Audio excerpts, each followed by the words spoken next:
Bonjour à toutes et à tous, bienvenue dans ce nouveau panorama de la semaine où nous allons parler du budget et des records de la honte que détient la Macronie. Nous allons parler de la journée internationale de lutte contre les violences faites aux femmes. Nous allons parler de notre niche parlementaire et du congrès des maires et des municipales. Générique.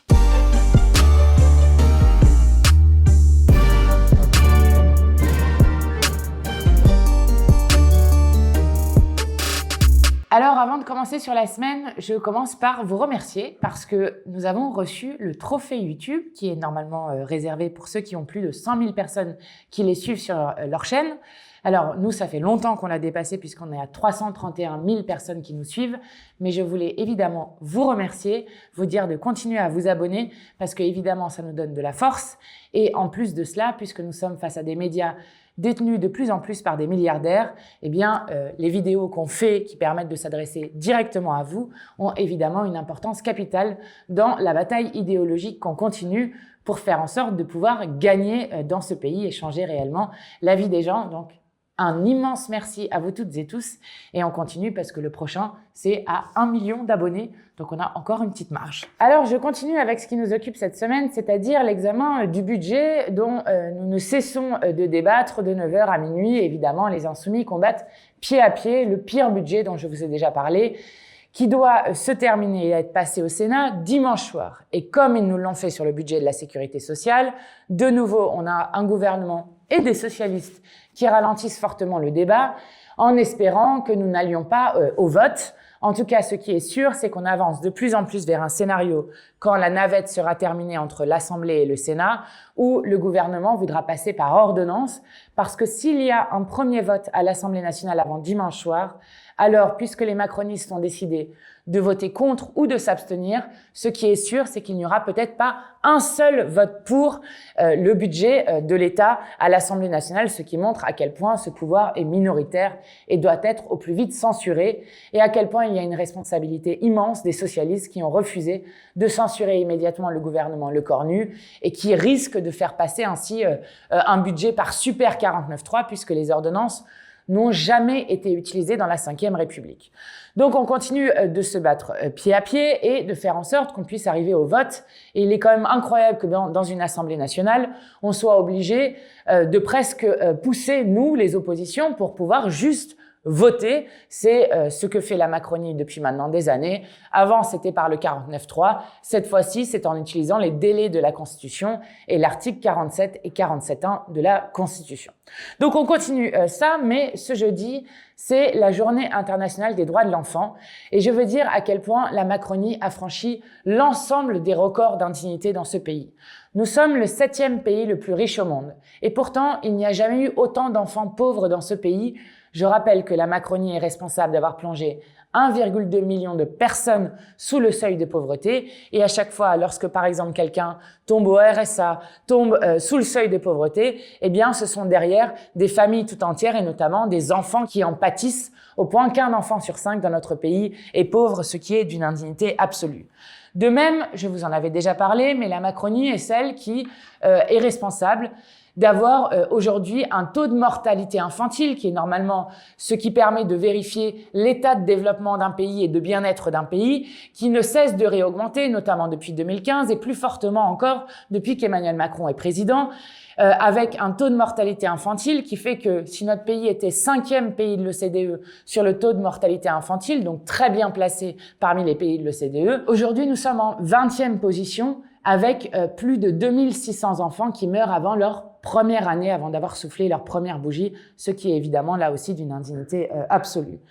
Nous avons appris il y a peu, en septembre, que nous avons encore battu un nouveau record du nombre d'enfants qui vivent et dorment à la rue et qui ont compris meurent de la rue, puisque l'année dernière, le collectif qui recensait les morts à la rue a dénombré 912 personnes au moins qui étaient mortes de la rue. Et si la plus vieille d'entre elles était une femme qui était âgée de 93 ans, ce qui est d'une indignité absolue, il y a des bébés de quelques jours qui sont morts de la rue en France en 2025, ce qui, je crois, devrait faire honte à celles et ceux qui nous gouvernent. De même, la défenseure des droits a alerté cette semaine sur le fait que la France avait aujourd'hui un record du nombre d'enfants détenus derrière les barreaux, qui montre qu'il y a une politique répressive menée contre les mineurs, alors que selon la Convention internationale des droits de l'enfant, il faut favoriser des politiques de prévention. Donc nous avons un record de mineurs qui sont aujourd'hui emprisonnés, et on pourrait continuer longtemps sur le nombre d'enfants en situation de handicap qui se retrouvent sans accompagnatrice d'élèves en situation de handicap.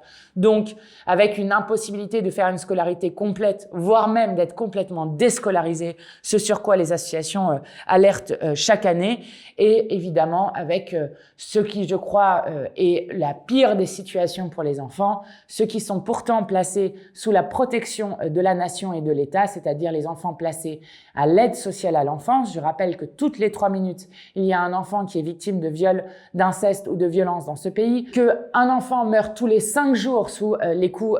notamment de violences familiales qui lui sont faites, et que donc lorsque l'on place des enfants sous la protection de la nation à l'aide sociale à l'enfance, c'est normalement pour pouvoir les protéger. Or, il ne cesse d'y avoir des scandales d'un effondrement total à l'aide sociale à l'enfance, entre des enfants qui s'y font violer, des enfants qui s'y font maltraiter, des enfants qui en meurent, et c'était le cas notamment de Lily qui avait été placée dans un hôtel en toute illégalité, mais c'est aussi le cas de 5 enfants cet été dans une indifférence quasi généralisée qui sont morts souvent dans des familles d'accueil et sur lequel il n'y a aucune protection particulière, avec des enfants qui se retrouvent, lorsqu'ils deviennent des jeunes majeurs, bien souvent qui se retrouvent à la rue, puisque à partir de 18 ans, ils n'ont absolument plus rien, ce qui, je crois, là aussi, marque un record d'une indignité, là aussi, absolue. Et donc, pour cette journée internationale des droits de l'enfant, il est plus que jamais nécessaire non seulement de se battre pour de véritables politiques pour respecter et faire respecter les droits des enfants, mais aussi de battre ce budget. Je le dis parce que, par exemple, quand on parle du gel des prestations sociales et notamment des allocations familiales, c'est derrière des millions d'enfants qui vont être touchés. Et de même, lorsque l'on parle, par exemple, de 7,6 milliards qui sont enlevés aux collectivités, je rappelle que malheureusement, dans notre pays, ce sont les départements qui sont en charge de l'aide sociale à l'enfance. Je dis malheureusement parce que nous sommes favorables au fait de nationaliser l'aide sociale à l'enfance pour qu'il n'y ait pas des disparités avec des départements qui, en toute illégalité, par exemple, refusent de prendre en charge ce qu'on appelle les mineurs non accompagnés, ce qui est contraire à la loi et au droit international, mais en plus avec des politiques différenciées qui sont menées dans les départements, qui fait qu'un enfant sera plus protégé dans un département qu'un autre, ou plutôt qu'un enfant sera plus mis en danger dans un département plutôt qu'un autre, ce qui, je crois, est complètement contraire aux principes républicains que nous portons. Et donc, quand par exemple on parle de 7,6 milliards de coupes sur les collectivités territoriales, eh bien c'est encore l'aide sociale à l'enfance qui va là aussi en payer le prix, et c'est évidemment extrêmement grave. Donc nous serons mobilisés pour continuer à défendre les droits des enfants et des politiques qui permettent de respecter et de faire respecter ces droits des enfants. Et je veux saluer le travail que fait notamment Lies Loufoque aux côtés de plusieurs collectifs et associations pour faire entendre ces voix, notamment des enfants les plus abandonnés dans notre pays, qui sont les enfants placés. De même, et je le dis parce qu'il y a un continuum entre les deux, nous serons évidemment très nombreux et nombreuses à être en manifestation ce samedi partout dans le pays pour la journée internationale de lutte contre les violences faites aux femmes. Il y a souvent un continuum entre les violences faites sur les enfants et les violences faites aux femmes. Je rappelle que les associations continuent de demander 3 milliards pour avoir un budget qui est à la hauteur de la situation, et que le gouvernement, depuis des années et des années, refuse de mettre cet argent sur la table pour protéger effectivement les femmes qui sont victimes de violences. Et je le dis d'autant plus que vous avez peut-être vu des révélations qui ont été faites notamment par Disclose, de violences sexistes et sexuelles qui ont été faites entre 2012 et 2025, qui concernent 429 personnes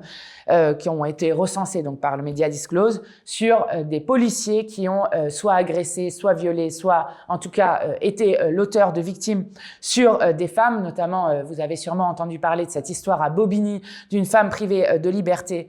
qui accuse 2 policiers de l'avoir violée. Mais vous avez par exemple à La Ciotat aussi un policier qui est mis en examen pour viol et agression agression sexuelle par personne abusant de l'autorité que lui confère sa fonction après la plainte d'une touriste britannique. Et je le dis parce qu'il y a une grosse actualité actuellement sur des questions de violence policière et je crois que c'est très important que les questions des violences policières, qu'elles concernent des violences sexuelles ou des violences sur des manifestants, des personnes, etc., soit de plus en plus un sujet dont on débatte politiquement et médiatiquement. Je rappelle qu'il y a encore quelques années, vous aviez un président de la République qui refusait qu'on parle de violences policières et qu'aujourd'hui, il est très difficile de nier le fait qu'il existe des violences policières. L'ONU a dit à plusieurs reprises qu'il y avait un problème en France de racisme systémique dans la police. Je rappelle que, par exemple, le défenseur des droits avait montré qu'il y avait 20 fois plus de risques d'être contrôlé lorsqu'on était perçu comme noir ou arabe et qu'on était un jeune homme dans ce pays. Et que donc il faut s'attaquer à la racine du problème. Je le dis parce que vous avez vu ce qui s'est passé sur les révélations sur Sainte-Soline dont je vous avais déjà parlé. Il y a Rayana, rappelez-vous, cette passagère d'un véhicule qui a été tuée d'une balle dans la tête par un policier alors qu'elle ne conduisait même pas la voiture. Et cette semaine a été une semaine très douloureuse pour la famille de Rayana parce que non seulement il y a eu un non-lieu pour le policier qui a tiré une balle en pleine tête de Rayana, mais en plus de cela, le conducteur a été, lui, condamné à de la prison ferme pour refus d'obtempérer et la famille ne cesse de répéter que celui qui est responsable de la mort de sa fille, c'est ce policier qui a tiré et qu'il ne peut donc y avoir d'impunité sur ce qui s'est passé avec plusieurs affaires qui sont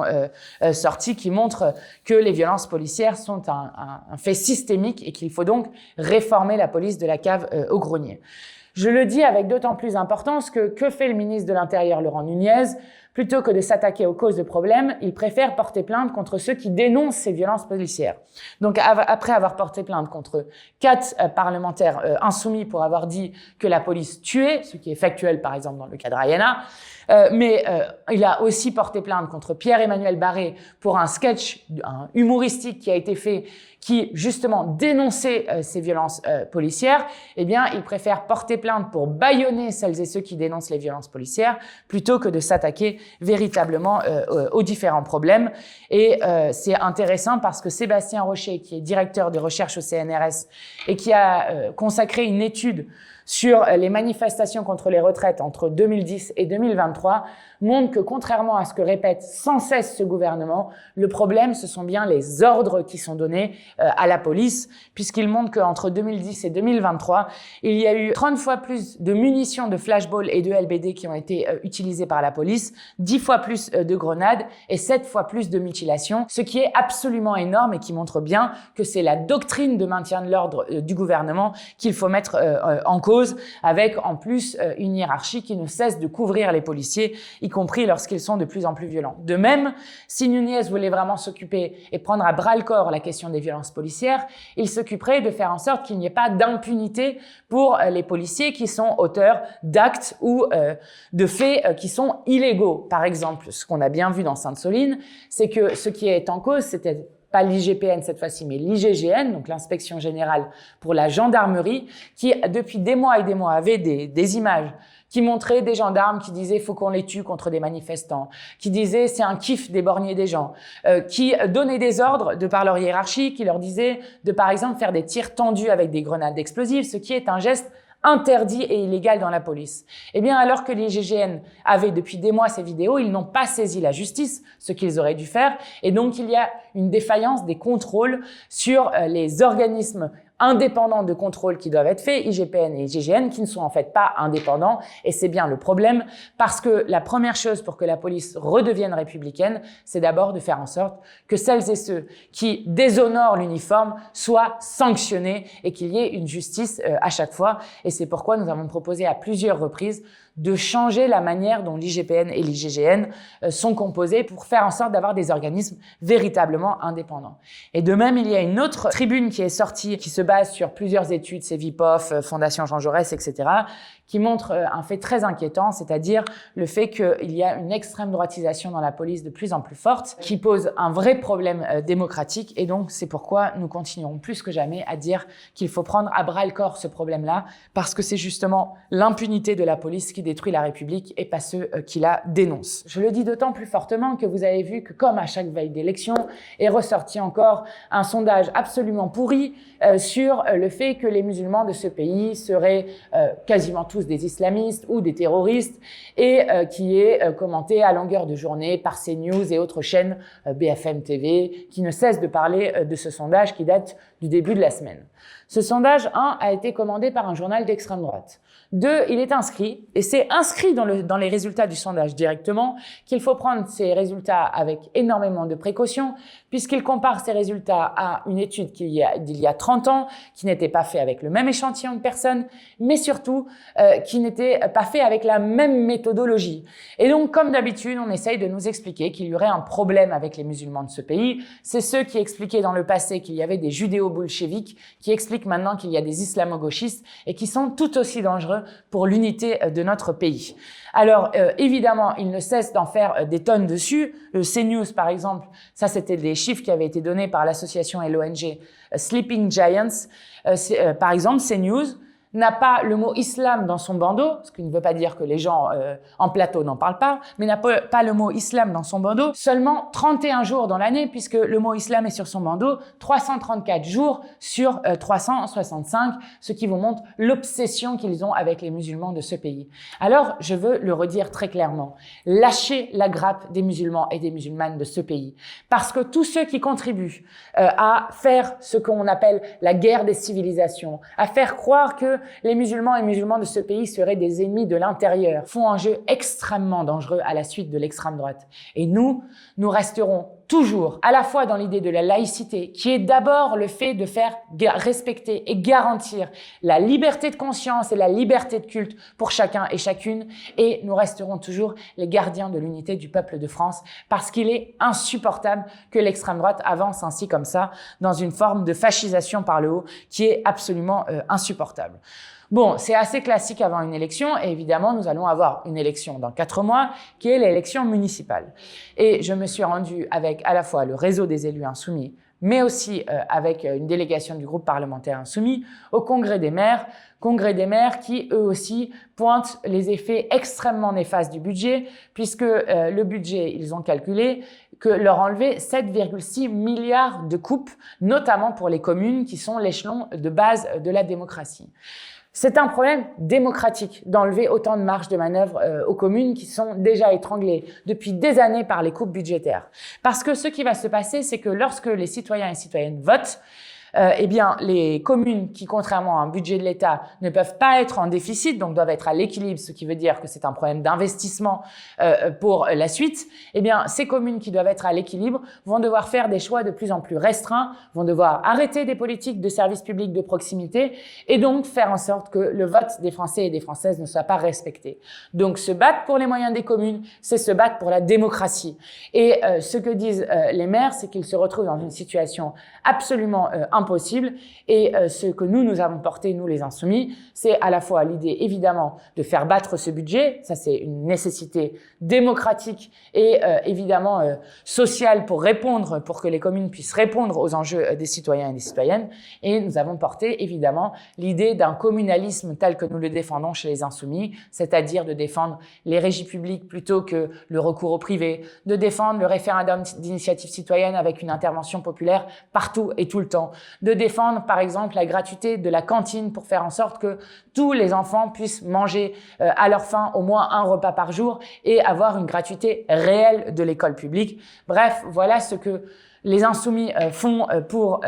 les élections municipales qui arrivent. Et d'ores et déjà, il y a des lancements dans beaucoup de villes qui laissent présager un haut niveau de mobilisation, notamment d'insoumis, mais bien plus large encore de citoyens et citoyennes dans ces élections. Et c'est, je crois, une excellente nouvelle pour faire en sorte que chacun et chacune puisse reprendre le pouvoir sur son quotidien avec, et je le dis pour que vous le notiez tous dans vos agendas, on le répétera et re-répétera et re-répétera, des dates d'élection élections municipales qui sont les 15 et 22 mars prochains et il faut impérativement vérifier votre inscription sur les listes électorales puisque je vous l'ai déjà dit, mais il y a 11 millions de personnes qui ont le droit de vote et qui sont pourtant non inscrits ou mal inscrits et qui ne peuvent pas donc participer à la décision commune de ce qui se passera dans leur ville pour les 7 prochaines années puisque c'est la durée du prochain mandat municipal. En tout cas, vérifiez votre inscription sur les listes électorales, notez les 15 et 22 mars et puis inscrivez-vous dans les différentes dynamiques qu'il y a. Je termine par une excellente nouvelle puisque nous avons fait cette semaine en commission notre niche parlementaire. Donc notre niche parlementaire, le seul jour où on peut décider de l'ordre du jour, bref, le jour où les insoumis font la loi, de 9 h à minuit, ça aura lieu le 27 novembre et avant que les textes passent dans l'hémicycle, eh bien nous les examinons en commission.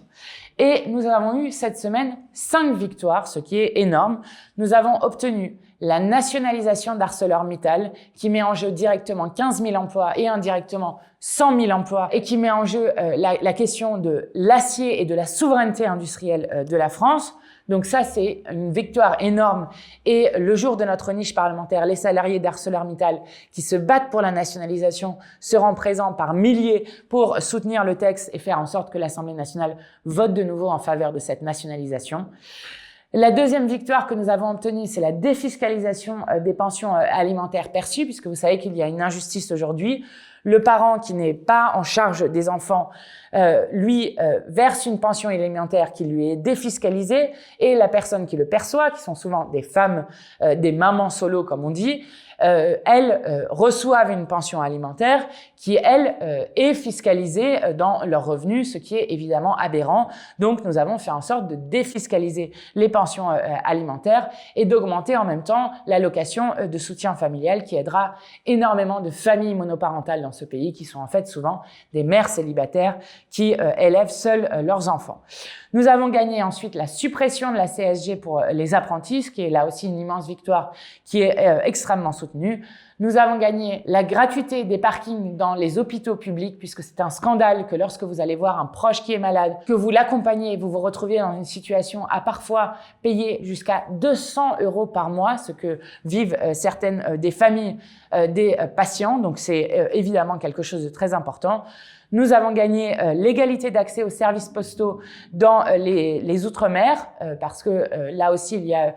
une injustice terrible à ce que, par exemple, des personnes qui se trouvent à La Réunion payent des tarifs qui soient extrêmement élevés alors que c'est une question de continuité territoriale et de pouvoir échanger parfois avec la famille qui est en hexagone, parfois avec des amis. Donc ça, c'est une proposition qui est là aussi très importante. Et puis le dernier texte que nous avions en commission, c'était celui pour abroger la loi du plomb. Vous savez, cette loi qui contenait notamment le fait que il fallait réautoriser l'acétamipride, ce néonicotinoïde pesticide tueur d'abeilles, qui avait provoqué une pétition signée par plus de 2 millions de nos concitoyens cet été. Donc nous proposions d'abroger cette loi et d'interdire par ailleurs tout produit importé avec de l'acétamipride à l'intérieur. Et bien cette fois-ci encore, la coalition du cancer a mis tout en œuvre pour nuire à ce texte et donc à la fois main dans la main, les macronistes, la droite et le RN ont tout détricoté puisqu'ils ont supprimé l'article pour que les agriculteurs ne soient plus soumis à une concurrence déloyale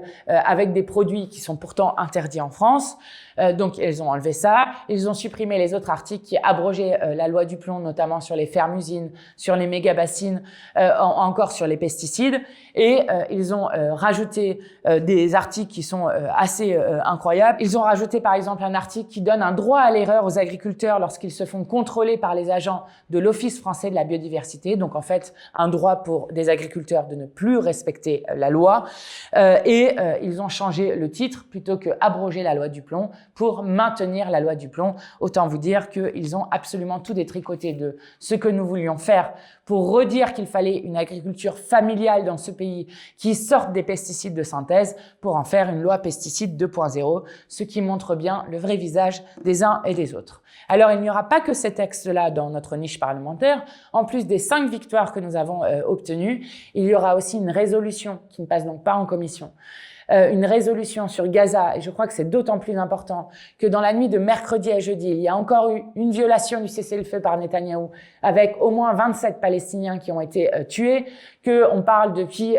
la mise en place du cessez-le-feu, qui n'en est pas un, d'au moins 300 Palestiniens qui ont été tués, d'une aide humanitaire qui est toujours bloquée en quantité suffisante pour Gaza, d'une colonisation qui se continue en Cisjordanie, de violation du cessez-le-feu aussi qui continue au Liban. Bref, d'une situation absolument impossible, et je crois qu'il est plus que jamais important de porter haut et fort la voix du peuple de France qui, semaine après semaine, a manifesté contre le génocide du peuple palestinien, et qu'il ne faut surtout pas lâcher cela maintenant, et ce alors que le plan Trump a été plus ou moins avalisé, y compris par le Conseil de sécurité de l'ONU, et alors qu'il contient des choses qui sont des négations du droit international, notamment des droits internationalement reconnus par les Palestiniens. Donc il faut plus que jamais continuer de porter leur voix. C'est une résolution qu'on portera dans le cadre de la niche parlementaire du 27 novembre. De même, il y aura une résolution pour dénoncer le Mercosur, vous savez, ce traité de libre-échange le plus nocif jamais négocié entre l'Union européenne et les pays du Mercosur. Et pour le coup, je pense que là aussi, nous pouvons obtenir une victoire d'autant plus importante que la COP30 est un échec complet dans une indifférence là aussi totale, notamment médiatique, alors que c'est l'enjeu numéro 1 du XXIe siècle. Et puis, en dernier texte, nous avons remis l'abrogation de la retraite à 64 ans, qui était déjà passée en commission, qui n'avait pas pu passer l'année dernière parce que la Macronie et la droite avaient fait de l'obstruction avec des milliers d'amendements, ce qui fait que, puisque la niche court de 9h à minuit, nous n'avions pas eu le temps de voter, et donc nous leur demandons de supprimer leurs amendements pour faire en sorte qu'on puisse arriver au vote. C'est aussi une manière de dire que nous n'abandonnerons jamais notre objectif, ni d'abroger la retraite à 64 ans, ni de revenir à la retraite à 60 ans. En tout cas, suivez attentivement ce qui se passe. Et cette semaine, nous avons commandé des sondages qui montrent que non seulement nous faisons rentrer des revendications populaires dans l'hémicycle, mais qu'elles sont largement majoritaires. Par exemple, sur la gratuité des parkings payants, 94% des Français interrogés sont d'accord avec cette proposition. Autant vous dire qu'il y aura une pression très forte sur les uns et les autres dans l'hémicycle. Je termine juste par une information pour vous inviter à relayer la campagne que fait actuellement UFC Que Choisir sur les factures d'eau qui sont en train d'exploser. Ils alertent sur le fait que les factures d'eau ont pris plus 16% depuis 2023. Alors pourquoi elles ont autant augmenté? C'est parce qu'il faut faire des procédés de plus en plus longs et complexes pour faire que l'eau au robinet notamment soit potable, puisqu'il faut nettoyer et assainir l'eau des polluants qu'on retrouve dans les rivières et dans les nappes phréatiques, avec les pesticides, les nitrates, les métaux lourds, ce qu'on appelle les polluants éternels, les PFAS ou encore les perturbateurs endocriniens. Et donc ces traitements de plus en plus longs et coûteux coûtent plus d'1 milliard d'euros par an pour faire en sorte de rendre l'eau potable au robinet. Et il se trouve que vous vous diriez que, puisque le nitrate vient essentiellement de l'agriculture ainsi que les pesticides, que normalement, selon le principe pollueur-payeur, ce serait justement aux pollueurs de payer pour la décontamination de l'eau. Or, il se trouve que c'est quasiment exclusivement payé par les consommateurs et que c'est un scandale absolu. Donc UFC Que Choisir a raison de pointer ce scandale et propose un mode d'action que vous verrez sur leur site pour pouvoir défendre le droit à l'eau. Et plus que jamais, nous défendons la gratuité des premiers mètres cubes d'eau indispensables à la vie digne. Nous nous battons pour que, en Guadeloupe comme à Mayotte, comme dans tous les endroits, mais je dis notamment ces deux lieux parce que ce sont les endroits où le droit à l'eau est le plus bafoué dans notre République, que le droit à l'eau soit garanti comme un droit humain pour chacun et chacune. Et il faut évidemment que les pollueurs paient pour traiter l'eau. Voilà ce qui est demandé, parce que si nous n'arrêtons pas ça, ce ne sera pas seulement plus 16% depuis 2023, mais des factures d'eau qui vont là aussi exploser, alors que toutes les autres factures et la vie chère sont déjà en train d'étrangler des millions de personnes dans notre pays. Donc soutenez et relayez cette campagne. Merci à vous et excellente semaine, et rendez-vous la semaine prochaine pour notre niche parlementaire.